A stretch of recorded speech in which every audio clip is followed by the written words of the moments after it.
Midway in our life's journey, I went astray from the straight road and woke to find myself alone in a dark wood. How shall I say what wood that was? I never saw so drear, so rank, so arduous a wilderness. Its very memory gives a shape to fear. Death could scarce be more bitter in that place. But, since it came to good, I will recount all that I found revealed there by God's grace. How I came to it, I cannot rightly say. So drugged and loose with sleep had I become when I first wandered there from the true way.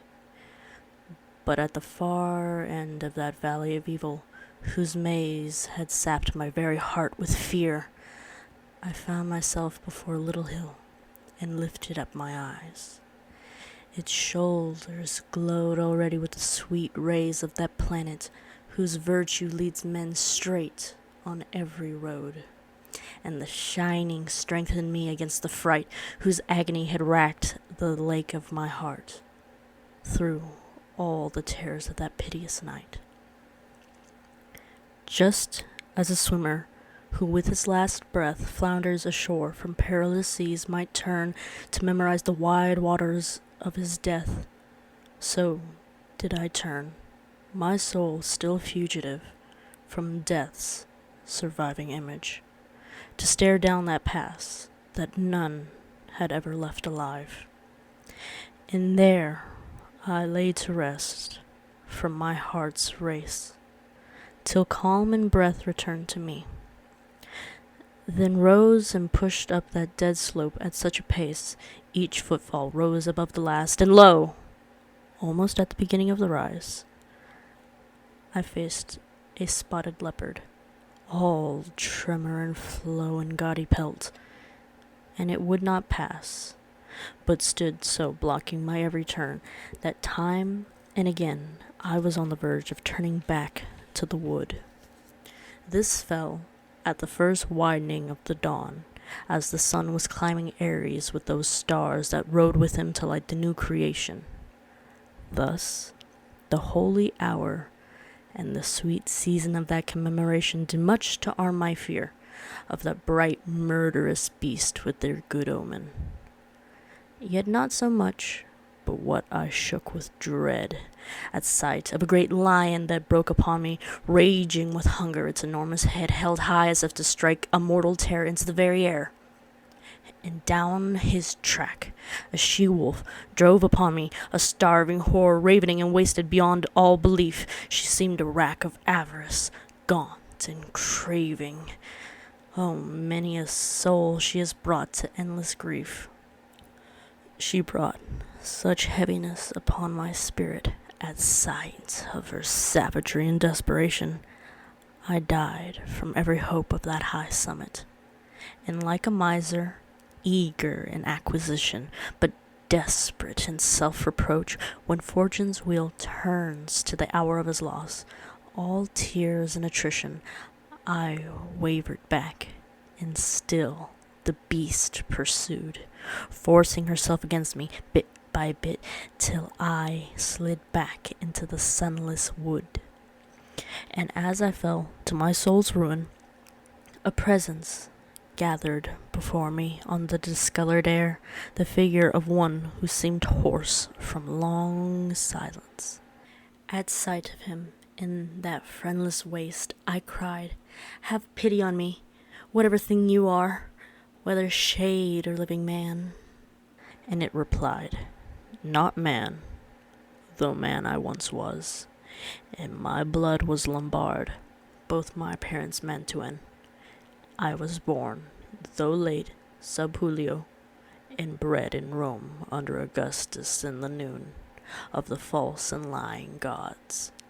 I was a poet, and sang of old Anchises' noble son, who came to Rome after the burning of Troy. But you, why do you return to these distresses instead of climbing that shining mount of joy which is the seat and first cause of man's bliss? And are you then that Virgil and that fountain of purest speech, my voice grew tremulous. Glory and light of poets, now may that zeal in love's apprenticeship that I poured out on your heroic verses serve me well, for you are my true master and first author, the sole maker from whom I drew the breath of that sweet style whose measures have brought me honor. See there, immortal sage, the beast I flee. For my soul's salvation, I beg you, guard me from her, for she has struck a mortal tremor through me. And he replied, seeing my soul in tears, he must go another way, who would escape this wilderness, for that mad beast that fleers before you there suffers no man to pass. She tracks down all, kills all, and knows no glut, but, feeding, she grows hungrier than she was. She mates with any beast, and will mate with more before the greyhound comes to hunt her down. He will not feed on lands nor loot, but honor and love and wisdom will make straight his way. He will rise between Feltro and Feltro, and in him shall be the resurrection and new day of that sad Italy for which Nisus died, and Turnus, and Euryalus, and the maid Camilla. He shall hunt her through every nation of sick pride, till she is driven back forever to hell, whence envy first released her on the world. Therefore, for your own good, I think it well you follow me, and I will be your guide, and lead you forth through an eternal place. There you shall see the ancient spirits tried in endless pain. Hear their lamentation as each bemoans the second death of souls. Next you shall see upon a burning mountain souls in fire, and yet content in fire, knowing that whensoever it may be, they yet will mount into the blessed choir, to which, if it is still your wish to climb, a worthier spirit shall be sent to guide you.